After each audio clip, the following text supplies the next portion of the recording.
Good afternoon, everyone. There'll be some checking afterwards whether there was any Russian collusion in these elections. Probably.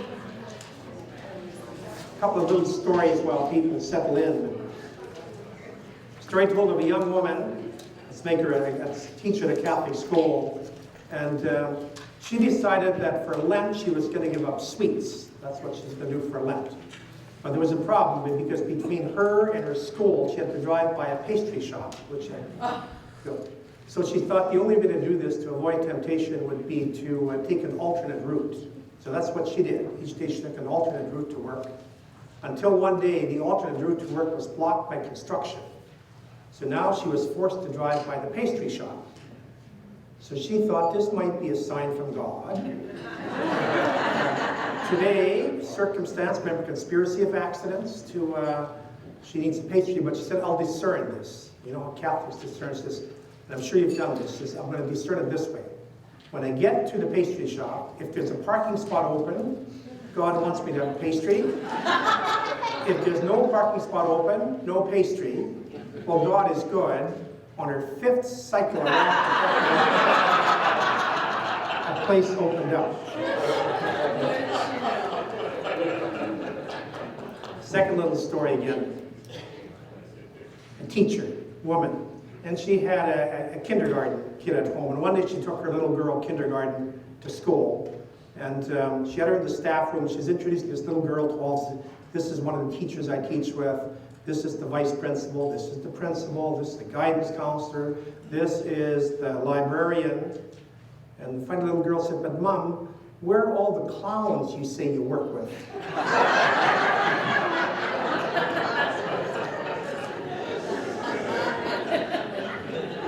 Okay, we're at part 3. We're looking at a spirituality for educating, or spirituality for teacher. And now this afternoon I'm going to talk about the commandments for the long haul. And when you have commandments, you also have to have 10 of them, okay? And if you have your sheets, we'll work through them. The first one, struggle for sincerity to know who you are beyond ego, beyond ideology, and beyond what Kunder, the great Czechoslovakian, calls the Great March. You know the word sincerity. The hardest single thing in the world is to be sincere. You say, I'm sincere, you know. Well, the word sincerity comes from 2 Latin words, sine, which means without, and cherry means without wax. So something's sincere, if it's what you see is what you get. And we try to be sincere, but it's really hard because, you know, we're living in a world in which, first of all, we're inhaling ideologies and fads and fashions. That's what Kunder calls the Great March all the time. And we're with people and, you know, we tend to think the way they think with your group or wherever your friends are. And then we have our own ego gets in the way. I'll talk about ego later on and so on. And sometimes it's really hard to know, some sense, what do you really think of that? You know, remember a couple of years ago, 15 years ago now, when that movie came out by Mel Gibson, The Passion of the Christ. And it was the most talked about movie for years, but talked about in very negative and over positive ways, over negative. So the liberals said, this is terrible, this is a piece of garbage, this is, you know, and the liberal and the conservative said, this is the greatest movie on the Passion ever made. And you know, someone was convinced that nobody actually watched the movie. We watched each other watch the movie and we reacted to it. Most of the time, we don't, right now, I'm embroiled in trying to mediate, you know, so many disputes. So for instance, Jordan Peterson is interesting in Alberta. His book is the most reviewed, positively negative book in the last 5 or 10 years. But people are watching each other read the book. And so what do we really think of things, you know? You know, we're always in the ideology of the left and of the right, the liberals, conservatives, and so on, and we're drinking this in. So sometimes it's really, the answer would be something, what do you really think of this person? You'd have to say, I don't know. I really don't know. I know what the group thinks, I know what I'm supposed to think, I know what's politically correct to think or politically incorrect to think. with political correctness and reaction to political correctness, and we get caught up in that. And at a certain point, who are we really? So when you're teaching in a classroom, you're teaching your own kids, you're teaching whatever, that's the struggle, to try to get outside of ideology, to try to get outside of the Great March, To give you an example, further one. When I was a kid growing up, some of you may have experienced quite the same, where we had one television channel. Everybody in Canada watched CBC television. Okay? And then at a certain point, we got CTV. Now we had 2 channels, and I remember when we got ITV, it was almost overwhelming. There were 3 TV channels. But there's something, everybody watched the same thing, or even after you had network television. And then in the 80s, they started cable television and cable network news. And then after the 90s and 2000s and so on, we've started websites and social media, so everybody gets their news from a different place. So we're all, I can tell what you think if you watch Fox News or if you watch NBC News or if you read the Globe and Mail or if you read the Post and so on. See, today we feed what we believe in. And everybody does that. So at a certain point, it's kind of hard, what do you really believe in? Like, what's right and wrong about Fox? What's right and wrong about NBC? What's right and wrong about anything? In your social network, your platforms and so on. It's hard to be sincere. To really say, like, this is what I really think. Who do you talk to last? Who is your group? Okay. Kundra, who's this great Czechoslovakian writer, he always calls that the Great March. Culture is walking in this direction, we walk with it. I remember an interview I once heard on NPR radio in the United States. And they were talking to this journalist, and him and his wife had just come back from spending 11 years in Paris. They were journalists and artists. She was an artist, he was a journalist. They lived 11 years in Paris, and while they were there, their son was born. He was now 9. Okay? And they were artists and journalists. I said they lived an alternate kind of cultural lifestyle. So they weren't attuned to television and who Taylor Swift is and who the latest, Game of Thrones and all the latest stuff. So they moved back to the United States. Their son is now 9. He's completely out of that picture. So the interviewer said, did your son hold out against that? And the man laughed. He said, for a couple of days. He said, of course he didn't hold out. He said, nobody does. He says, social media and Western culture and everything from Starbucks to whatever, the Game of Thrones, he said, is the most powerful narcotic ever perpetrated on this planet for good and for bad. He said, nobody holds out against it. So I'm saying, try. Okay. Try to somehow, not that these things are bad, but to find who am I in this. Okay. Secondly, bless those whom you are teaching. And I wish I could spend the entire 45 minutes just on that because it's the key point of all. Bless your students, bless your kids, bless your nephews and nieces, bless people around you. Now what does it mean to bless somebody? Okay, I'll begin with a story. My very first year ordained, and I was living in Edmonton, and on the feast of, not a feast, but the Sunday after Epiphany, we always have a Sunday called, the baptism of our Lord.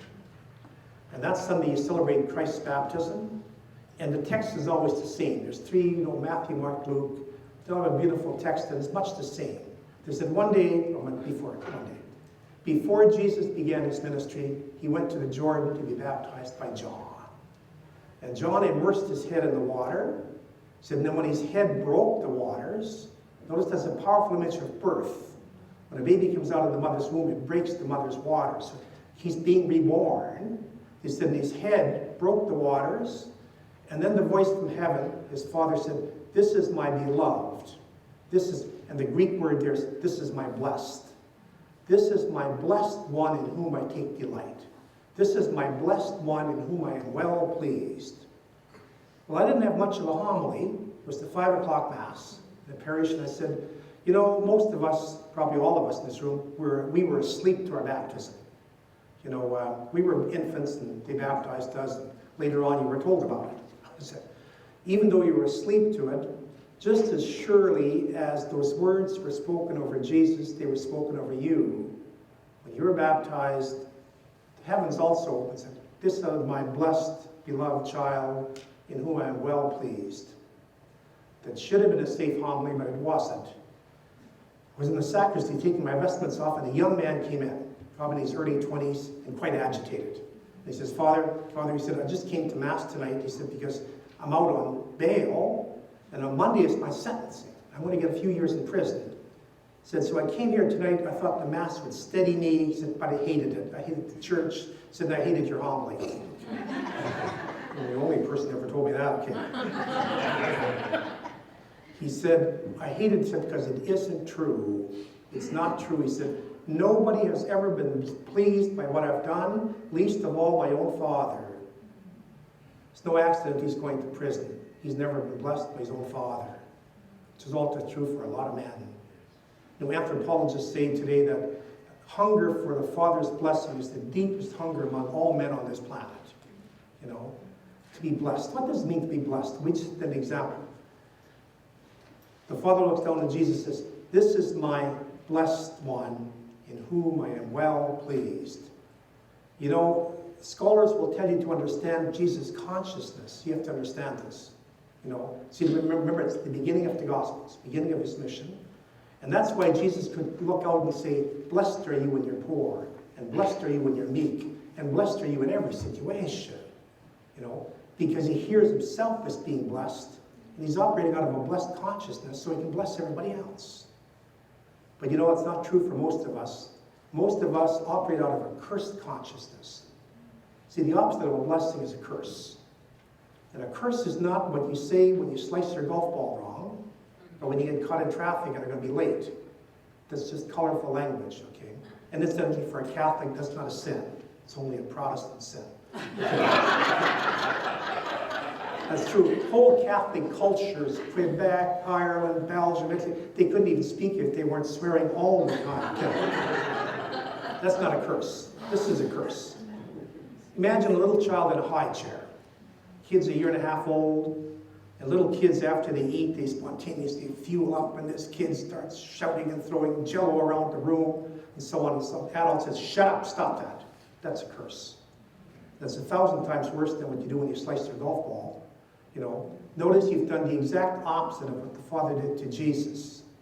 And ironically, that's probably the first real joy you've seen all day. You shut it down. Stop it. You know, we're depressed adults here. We won't have this in the house. You know, of course, kids are very resilient.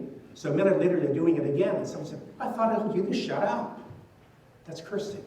And what happens, if you could play your life back as a video, you'd see the countless times as a young person, you know, where your energy was just shut down. Your energy was shamed. Don't eat like a little pig, and so on. See, who do you think you are? Who do you think you are? You're full of yourself, and so on. You know what happens? That forms our consciousness.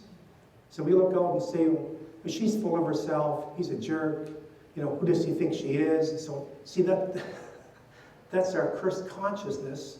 And the dangers we also project onto our children, and we project onto them.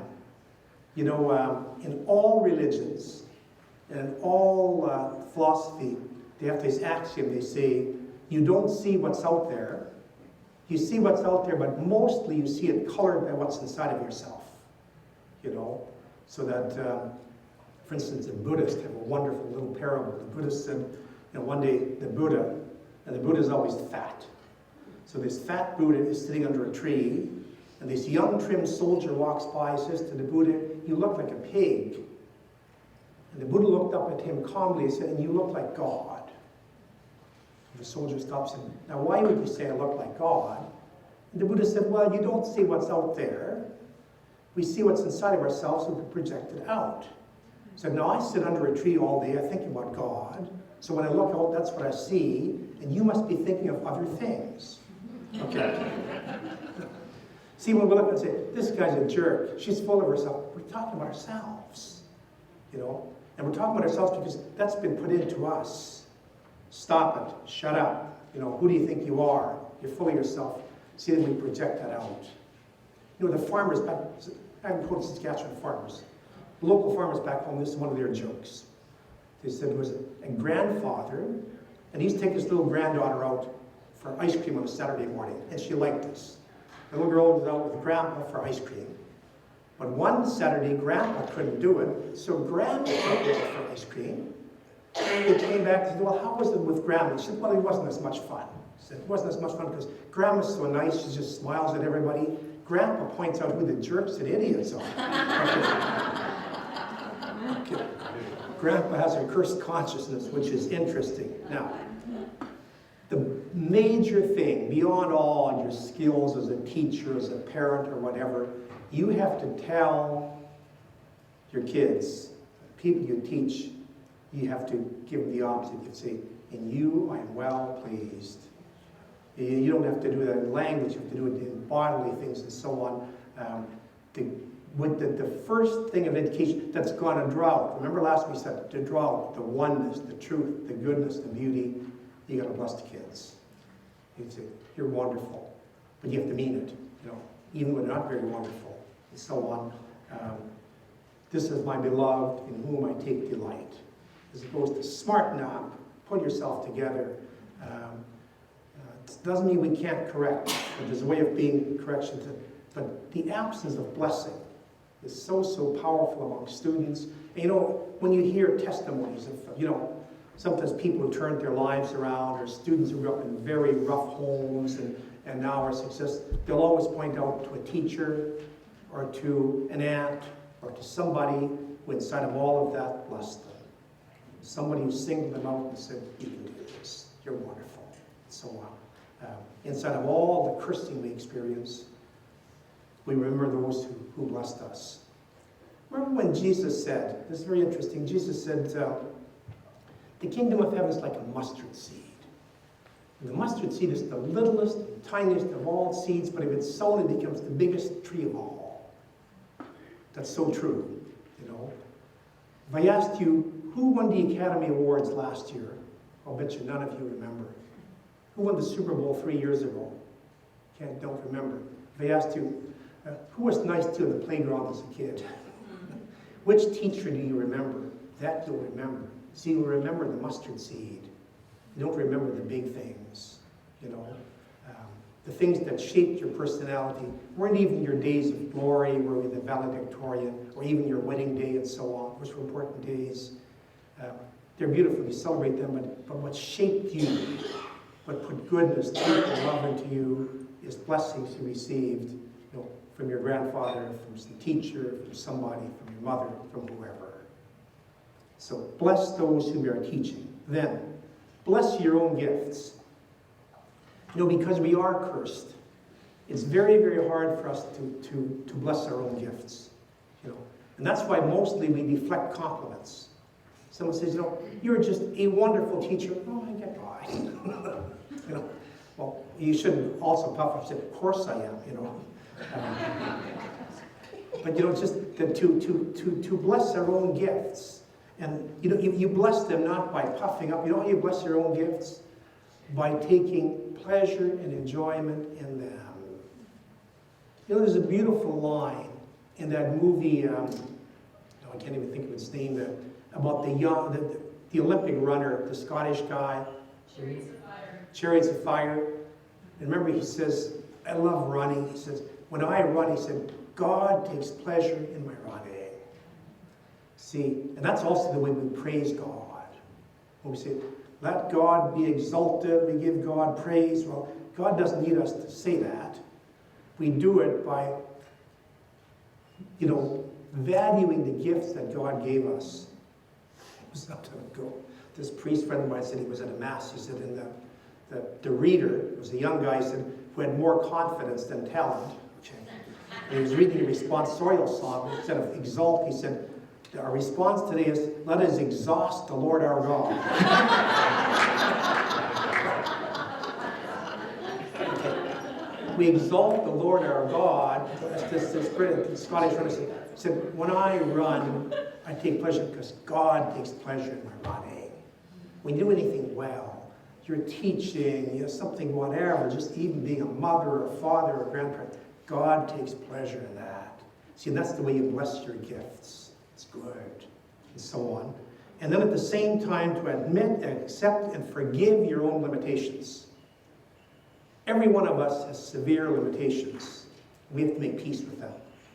Otherwise, unconsciously, we're hating parts of ourselves, we're beating ourselves up, and so on. We have to just forgive our limitations, forgive our shortcomings. One of the best banners I ever saw, when those of you who weren't around in the 70s, you missed, when we had banners for everything. Today is the first day of the rest of your life. Tomorrow is the second day of the rest of your life, and so on. Banners and so on. Shit happens.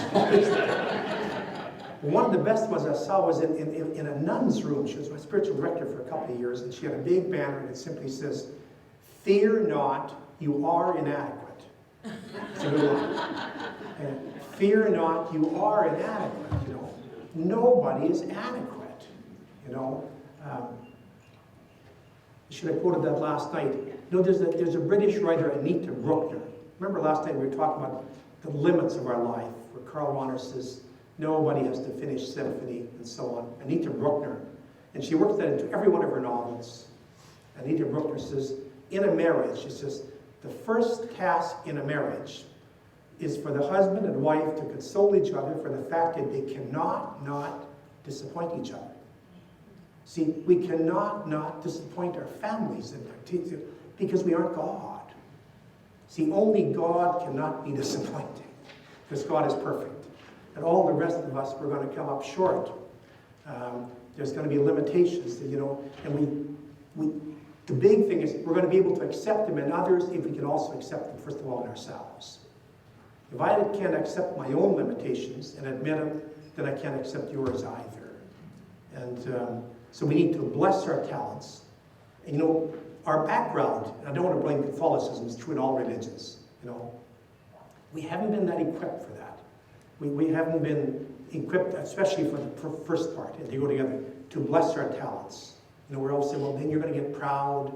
No. You can't be loved or blessed too much. You can only be loved or blessed wrongly. For instance, as a mother or a parent or something, you can't love a child too much. You can love a child in the wrong way. You can't love anybody too much. It's a contradiction. Okay. Now, fourthly, a healthy practice of Sabbath to avoid acedia. This morning I gave you the word acedia, the noonday devil.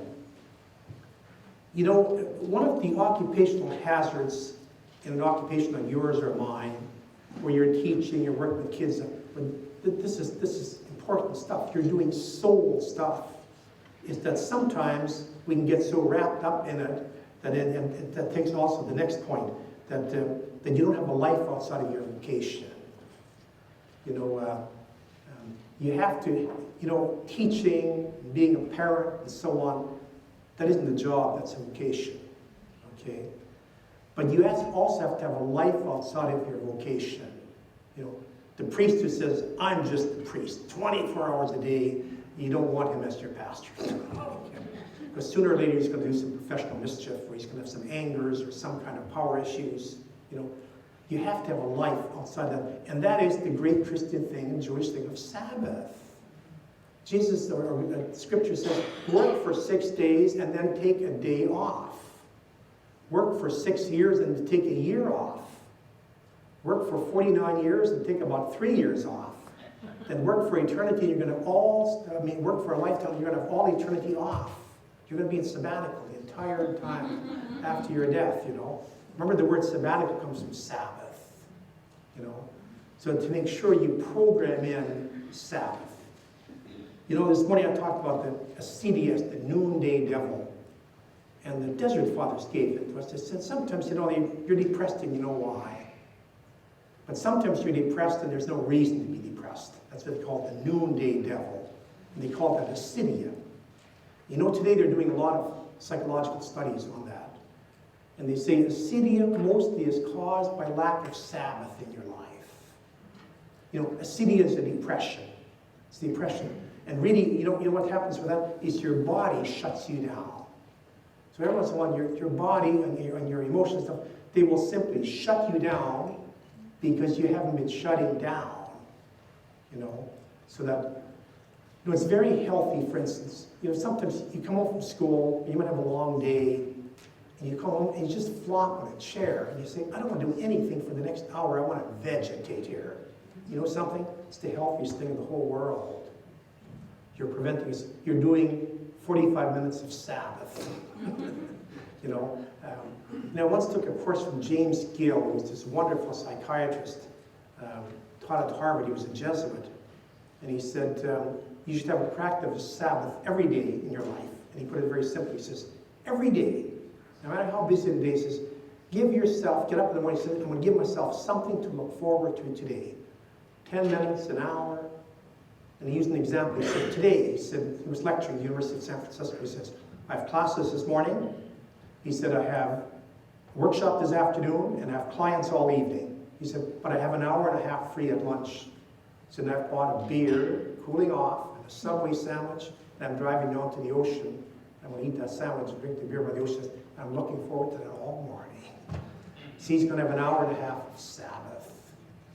See, this isn't abstract. Sabbath is about resting and just enjoying and the body and so on. A Sabbath doesn't have to be a day. It can be a glass of scotch and a Seinfeld rerun. It can be your favorite television program or something, but where you just step away, where you're no longer the teacher, you're no longer the mother, you're no longer the aunt, you're no longer the priest. You are on sabbatical. Remember that great line from Chevy Chase in all those movies? I'm on vacation.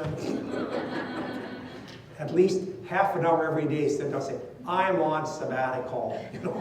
And you'll find out you have a lot less depression in your life. And we had a young Jungian from Austin at our school. We had a workshop and all this stuff. She was giving a talk on this. She's doing her doctoral thesis on acedia. And she said, when you just you vegetate and stuff like that, that can be Sabbath. And one woman said, my husband suffers from that. He said, every weekend it's called football. He said, he goes through that vegetative state for the weekend. Okay. He said, no, you're telling me that's good. Okay. Make sure you have a life outside of your vocation. Then keep things in perspective and cultivate a robust sense of humor. There's a wonderful writer called Robert Wicks, Catholic writer, I don't know if you've read any of his stuff and so on.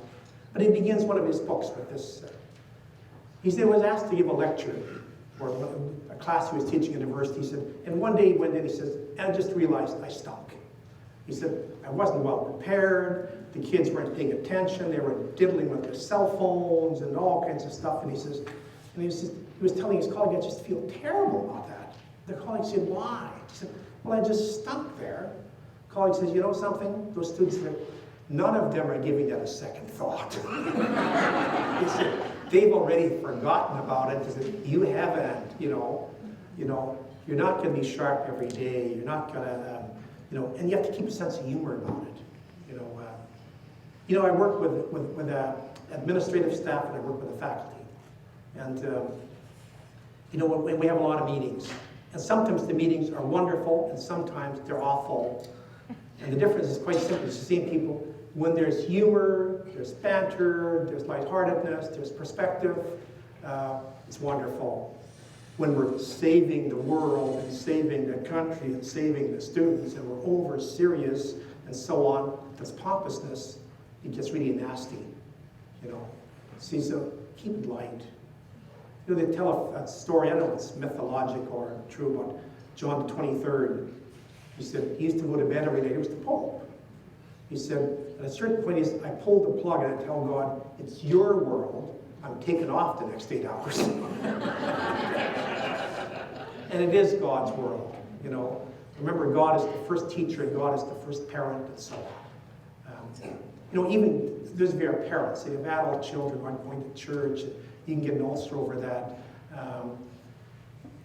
They're God's kids. And he's got ways of getting to them that you don't. Just rest sometimes. And keep a sense of humor about it. Okay.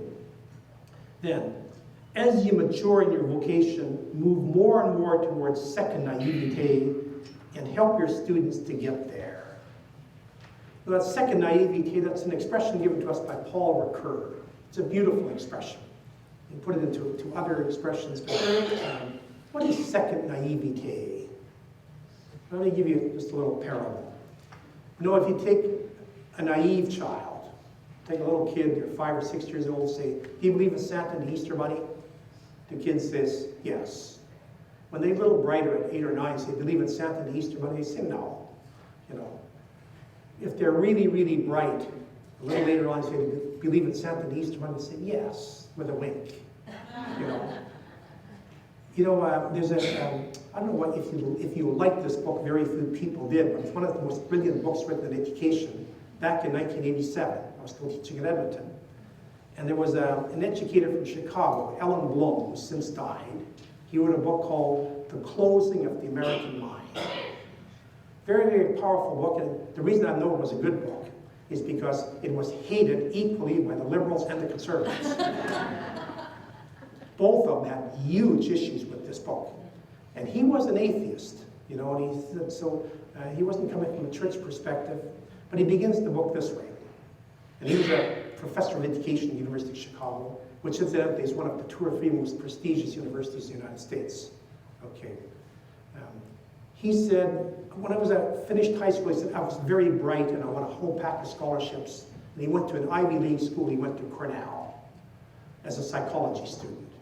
And he said, I walked into my first class, said, world famous professor, and he began the class this way. He said, well, you come here from your small towns and parochial backgrounds, he said, and I'm going to bathe you in great truth, and I'm going to set you free.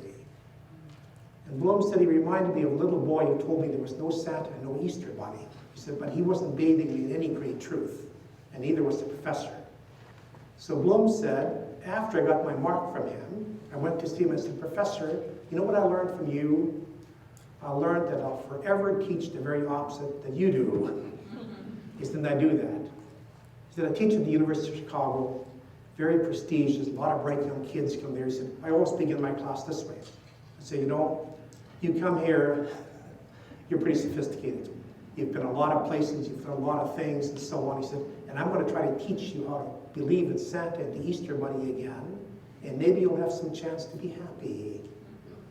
Notice what he's saying. I'm going to try to teach you how to believe in Santa and the Easter Bunny, and maybe you'll have some chance to be happy. Let's go back to Paul Ricoeur.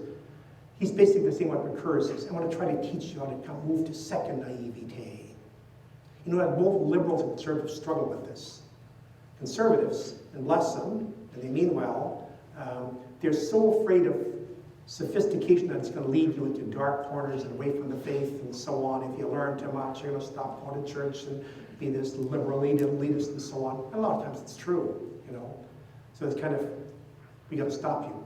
Those of you who have ever read the great American classic Catcher in the Rye by J.D. Salinger, remember it's one of the great classics written, where he'd think, I'd like to take kids and just keep them in a rye field and keep them fenced that they could never grow up. They wouldn't have to go through all the crap of growing up and so on. Okay, but you can't prevent that. When in the baptismal rite, when you baptize a baby, that always strikes me. When you baptize a baby and they put the white garment on the baby, usually it's already on the baby, but the priest says this, he says, see in this white garment the outward dignity of dignity of your inner person, and with your friends and family and parents to help you, bring that dignity unstained into the everlasting life of heaven. I was thinking, kid, you better die young. Your baptismal robe's going to take a few stains. They can't be helped. See, you have to sophisticate. But then, the liberal mistake is, the liberals think once you sophisticate, you stay there. It's a stage you pass through. See, the idea is to become post-sophisticated, to become post-liberal, to become that's not the same thing as being conservative. Let me give it to you in a very simple image, which I once got from Michael Mead, the anthropologist. And Michael said this, he said, imagine this. You have a little kid. The kid can just talk, 2 years old. A little kid comes and says, Mommy, where does the sun go at night? When they're 2 years old, don't pull out a globe and an atlas and try to show the solar system. Just say, no. It takes a sleep, you take a sleep, gets up in the morning, you get up in the morning. Okay. They're 2 years old. Now when they're 6 or 7, that doesn't work anymore. Then you bring out the globe, you bring out all this stuff and so on, and you show them the solar system. And when they're 15 and 20, that doesn't work anymore either. Then you bring out Stephen Hawking and the Big Bang Theory, and then you bring out Brian Swimme, and you bring out astrophysics, and you get ever more sophisticated, because you need to. And when you're 75 years old, they say, where does the sun go at night? It takes a sleep behind the house, it's just tired. But see, you have to work through this first. So as you're teaching, as you're liberating your kids from Santa and Easter Bunny, and your own kids, at the same time, start taking them back there. See, in our culture, there's so much false sophistication. Sophistication isn't bad. We have to. Learning is good. And we have to keep on learning, but at a certain point, you have to put learning itself into perspective. John Lacrosse, who's one of the all-time mentors in my life, and John Lacrosse says, as you age, now try this on for a paradox. He says, learn to understand more by not understanding than by understanding. It's quite a line. Learn to understand more by not understanding than by understanding. It's not a contradiction. Imagine this. Somebody comes up to you and says, I think I understand you. I've known you for 40 years. I know your parents, you're French Canadians, I know how you people think, and I know your Enneagram number, and I know your Myers-Briggs number, and I know how do you feel very understood? No, you feel violated, They've got you in certain boxes and pictures. If someone comes up to you and says, I've known you for 40 years, you're a mystery to me, then you feel understood. Because you feel the freedom to be who you are, See, that's second naivete. We need the Myers-Briggs and all that type of stuff and so on. It takes you to a certain place, but you don't stay there. See, the conservative mistake is they don't want you to get sophisticated, The liberal mistake is they think once you're sophisticated, you should stay there. It's a stage you pass through, And when you look at great minds, we just lost a great mind. Somebody like Jean Vanier was one of the great people. Vanier was like a kid. One of the brightest men you'll ever meet, But he didn't have to show that off. Have you ever met Gustavo Gutierrez, the father of liberation theology?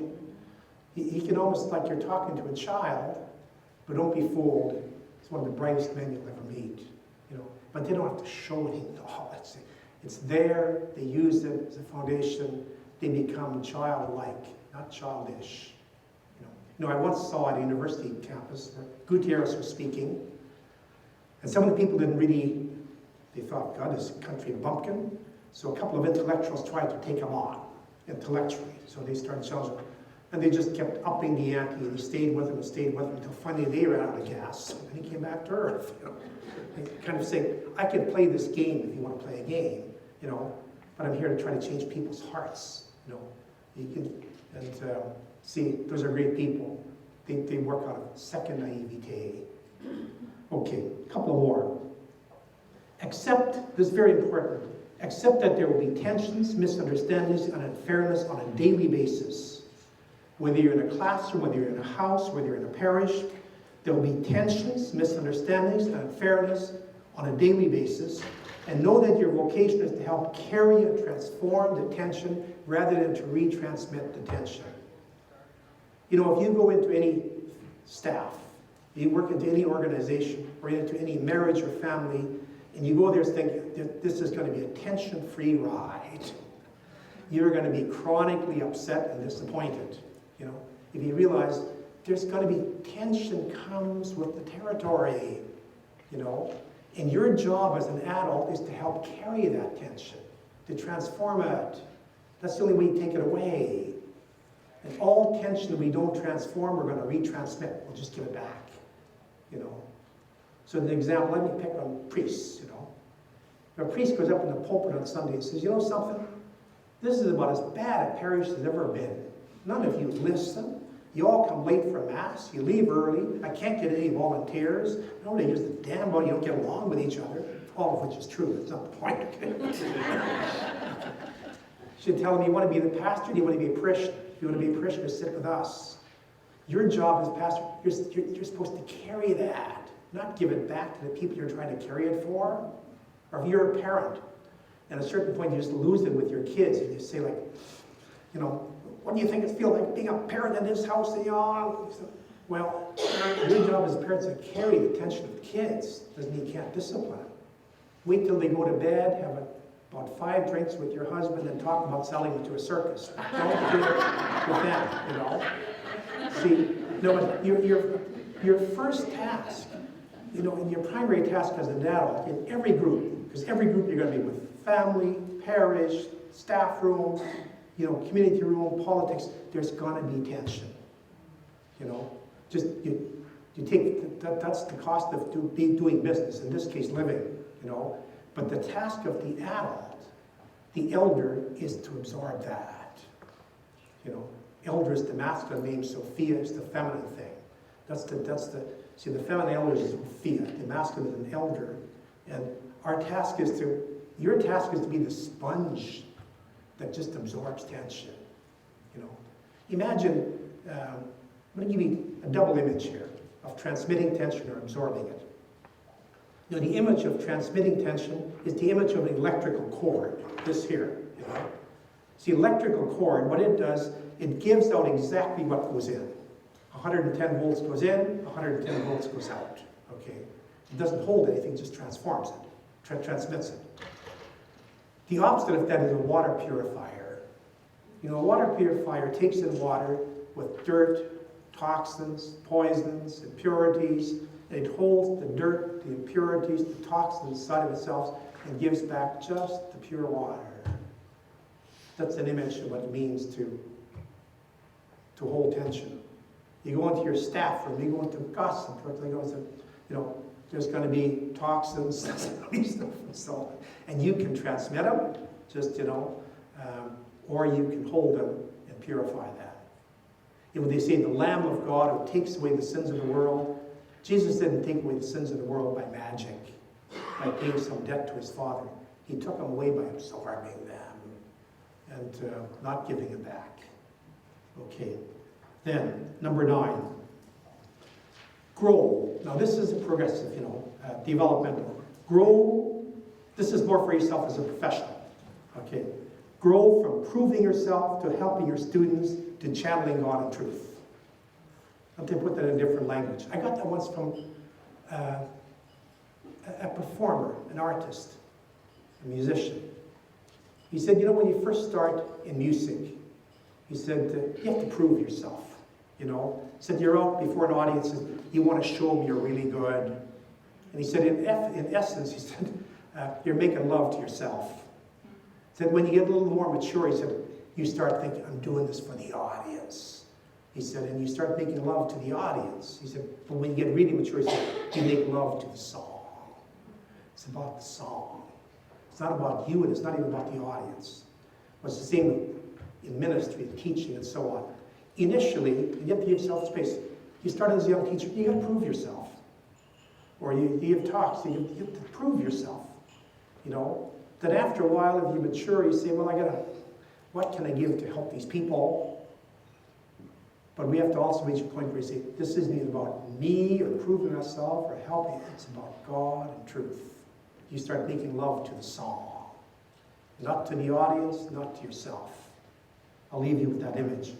Then lastly, and maybe most important of all, live out your vocation, which is as a teacher, as a parent, as an uncle, as an aunt, whatever, as a civic person, under a God who's not vindictive, stingy, narrow, partisan, punishing, cold, joyless, colorless, and humorless.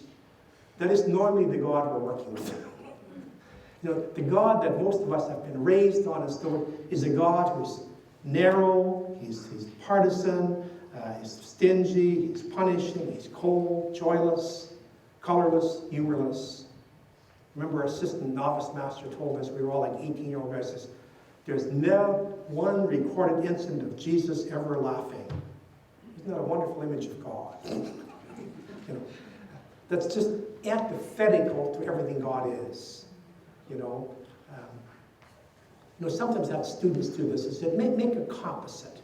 If you're an artist, do it with art. If not, do it with writing and so on.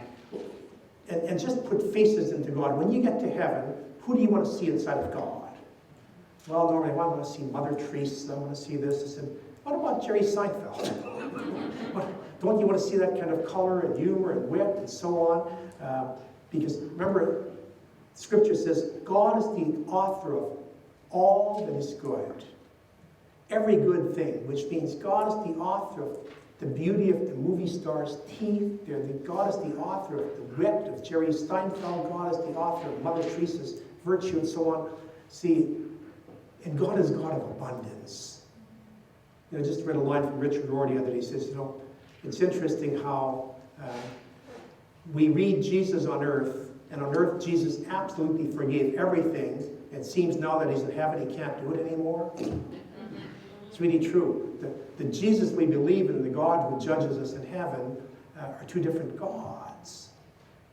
And all, we do it in all goodness. I remember once going to a funeral, presiding this funeral. It was a sad funeral. It was a young man, was in his early 20s, hadn't been to church for some years, was living with his girlfriend, was drunk, smashed up a pickup truck and got killed, So I'm doing this funeral, Catholic area and so on, good Catholics, and they're all worried that this young guy's in hell, because he died in mortal sin, probably triple mortal sin here and so on. So at the reception afterwards, his aunt said to me, she says, Father, I wish I was running the gates of heaven. She said, I'd let him in. He was such a good boy, he had a good heart. Unpackage that statement. This is a wonderful woman, but she's saying, we understand and we're compassionate, but God can't do this. I said, don't you think God is more compassionate and understanding than we are? See, we can look at this boy and say, well, he was a kid, and he's young and he's irresponsible, but he had a good heart. Then we can't give God credit for doing this. They say God has rules.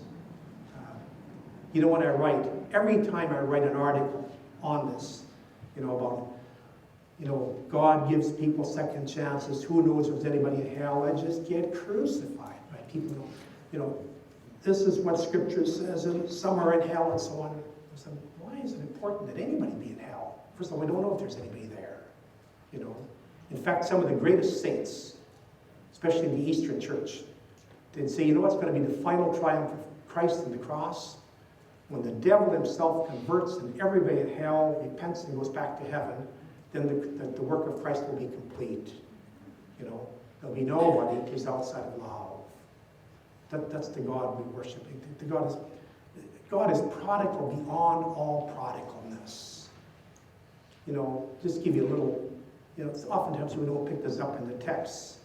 But remember the famous text of the sower? The gospel says, the sower went out to seed. Jesus said, and he threw some seed onto the ditch, some onto the road, some into the bushes, some into the thorns, and some into the rocky ground, and some into the good ground, You ask yourself, I grew up on a farm, what farmer seeds like that? My dad was a farmer, he didn't seed the ditches, the bushes, and so on. Why not? Because he had very limited amount of grain. He seeds only the good seed, See, God, you're always dealing from abundance, from plenty, from infinity. There's no shortage. The shortages are only down here. I'll tell you one thing about that's not about being born poor. I grew up in a poor family. We weren't poor, that we didn't have meals. We were not affluent, okay? And when I went to novitiate, most of the guys I was with, we were all young guys, 18 years old, and we all came from Saskatchewan farms and blue collar and gray collar, or whatever color it is. We never had two nickels to rub together and so on. We were good-hearted kids who knew how to work. And in our group, there was a millionaire's kid, spoiled kid. And while we worked in summer hauling bales and gravel, he was water skiing and taking lessons in Hawaii, But, I've known this guy now for more than 50 years, and he's grown into a wonderful priest, but he used to challenge us. He said, God, you guys are tight. He said, you squeeze every nickel till the beaver cries for help. Because we didn't have it. He came from abundance. He said, you know, I learned from him, he was a very, very generous person. And the generosity is, man, one of the great priests I know, you know. But he came from abundance. He was spoiled as a kid, you know. But he knew generosity. See, when we came from scarcity, so we're always, well, there's going to be enough. See, we're a big family. We each got one dessert, not two. They were counted. And there's something to that, but there's something that also forms a mentality of scarcity, and we project that onto God, you know. You know, today, I see that in seminarians. Seminarians are always worried about, what about if we hand out cheap grace? You know, our sacramental theologian has been teaching for 43 years. He said only in the last 5 years, the seminarians ask, they say, look, when do we need to refuse absolution and confession? When you know, kind of, when it would be cheap? And he said, well, you never refuse it. You know, God is infinite. You know, and we're always, well, I can make many other applications. Let me risk one more. You know, today one of the biggest debates in the church that Pope Francis has sparked is about who can go to communion. And you know, remember he had a whole synod on that, and he's been criticized and so on. And see, Francis' idea is the communion table should just be open, you know, because Jesus didn't seem to make distinctions. And yet for some people, so many people, it's so important, kind of like, well, if everybody can go to communion, what is the main? You know? Well, you want to be cruel, you'd say, why should it bother you that somebody else goes to communion? Really? Why should it bother me that somebody else goes to communion? Well, he isn't worthy or she isn't worthy. That says a lot about me. But mostly it says about my concept of God. See, when I'm worried about it, then I'm worried about a God who somehow hasn't got enough desserts, hasn't got enough affinity, isn't working from abundance. You know, I'll end here with a story, which is my own story. You know who Greg Boyle is? Greg Boyle is this wonderful priest who works in Los Angeles, worked for 40 years with prisoners and with gangs and so on. He gives these talks, but he tells the story. He said, what does it mean and how should we understand God? He said, how do you give glory to God? And he tells this story. He ends his talks with this story. So I'll end this talk with this story. He said he has a man, you know, there's about 200 people who work in his complex. And he says, one of our cooks, he says, a man who had a very rough background. And he says, but today, he said, he's one of the most gentle, wonderful Christian men you'll ever meet. He said, but he doesn't look it. He said his entire body is tattooed, even a shaven head, his entire face. And he says, I travel with him sometimes. He said, I'm in airports, we get stared at. He said, I'm always scared to travel with this guy. He said, yet he is this wonderful man. He said, recently we were in Portland, Oregon. He said, we were talking to 1,000 people, and he had this man tell his story. So he tells his story, how he grew up with drug gangs, and, you know, family that didn't want him, and how he moved to, you know, Jesus, and now he's a married man, he has 2 young kids, and so on. So the question period, I won't say you